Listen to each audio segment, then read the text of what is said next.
it's Glenn from glenscarcollection.com, and in this video I'm going to tell you why you need to buy an NSX right now. Remember, if you like what you see, hit that subscribe button, like and share this video so our channel can grow, and as always, leave a positive comment below. If you're a ready subscriber, hit the notification bell so you don't miss the next video. The Acura NSX or Honda NSX. If you live in North America, this car is called the Acura NSX. If you live anywhere else in the world, it is the Honda NSX. In the United States, the Acura NSX was produced model years 1991 to 2005. What you're looking at here is my 2005 Long Beach Blue Targa. There's one of 88 made in that color, one of 26 made in this color in the 2005 model year. Now, why should you buy an NSX? Haven't they already gone up in value? Yes, they have. They've gone up a lot. Just to tell you about my personal cars, this is the second NSX I've ever owned. The first NSX I've ever owned was a black and tan 1995.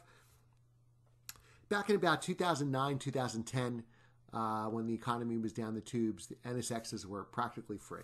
You can get a 1991, which was the first year, and actually the highest production year as far as model numbers, with over 3,000 built. You can get one of those for about $25,000. A car like this, a 2005, which always sells for the most because it's the last year, you could get a mint 2005 for about $50,000. Now, I bought my black and tan NSX 95 Targa with a manual transmission in 2012. I paid close to that low amount I just gave you, and 4 years later, I sold close to that high amount I gave you. So essentially, in 4 years, these cars doubled in value. 3 years ago, I bought this car, this 2005 Long Beach Blue, and I bought it just at the right time before the market went up again. The new NSX was introduced, and these cars doubled again. A 2005 in that era sold for about $60,000, and a low mileage 2005 now. For my particular car, when I put all my cars up for sale, I was offered over $120,000 by several people for this car. But I didn't sell it because this car for me is a keeper. I just love the way it drives. So the market's kind of doubled again. So should you still invest in NSXs? And I say yes. There's only 8,949 made here in the United States. So there was a survey done a long time ago where only about, because remember these cars were very cheap for a long period of time, that only about 65 of these cars were still on the road. And that's when these cars were dirt cheap. So a lot of them were modded out, a lot of them were tracked, a lot of them were crashed. They're mid-engine cars.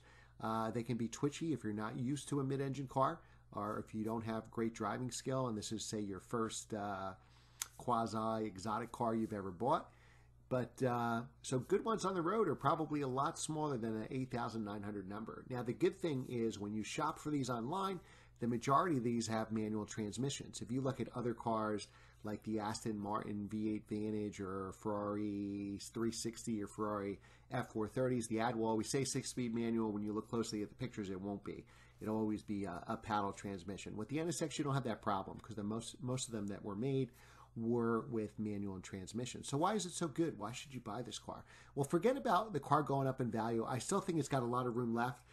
Cars tend to start going to their peak value when they're 30 years old. So model year 1991, we have until 2021, I think, when this car is going to take off. So I'm filming this in 2019. I think you have a 24-month window to get the best NSX, buy the best NSX you can find. Because I really think in 2-3 years from now, it's going to take off. May not take off exactly in 2021, but trust me, it'll take off once these cars are over 30 years old. Another great thing about these cars is they're mid-engine. If you've never owned a mid-engine car, you need to drive a mid-engine car. If right now the NSX is out of your price range, go buy a cheap Boxster. Once you have a mid-engine car, you will not go back. That's how good they are. These cars handle great, and it's so much fun driving in a mid-engine car through your favorite roads. I drive this car all the time, and it's just every time I drive it, this car was worth every penny, and I'm glad I had 2 of them. And believe it or not, if a Blue 05 didn't come up for sale, which is a very rare car, I would have never sold my black and tan 95. That was a super reliable car.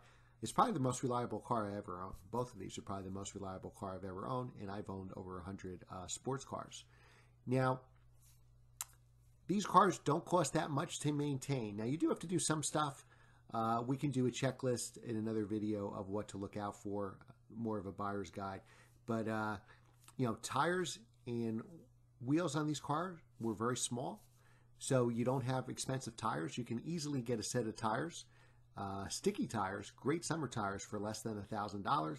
You need to do a timing belt every 7 to 10 years on these cars. So if you're looking, when I was looking back in 2012 for my car, I wanted the first year of the Targa because at that time I didn't have 8 cars. I probably had 4 cars. And I knew this was kind of going to be a 4th car. So I wanted the Targa instead of the coupe. So I started my search with 1995 model years, which are the first years here in the United States available with the Targa top. And a lot of those cars were on their original timing belt. So here it's supposed to be every 7 to 10 years. Those cars should have been on their 2nd and 3rd timing belt. And the reason I bought my black and tan car, it was already on its 3rd timing belt. Same thing for this blue 05 that I had now. It had its timing belt done around 7 years ago. So it'll be due for another one probably next year.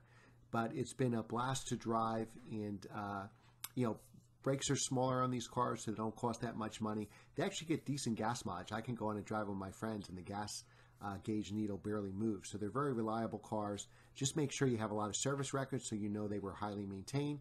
And I think these cars are going to go through the roof again in the next couple of years. I think the new NSX, as great of a car it is, it was a disappointment compared to this car. It had a dual clutch transmission. It's very electronic. It's all-wheel drive now. So they'll never make another NSX like this. All right, guys, buy one while you can. Remember to like, share, and subscribe, and I will see you next time. Leave your comments below about what you think the values will be for the NSX.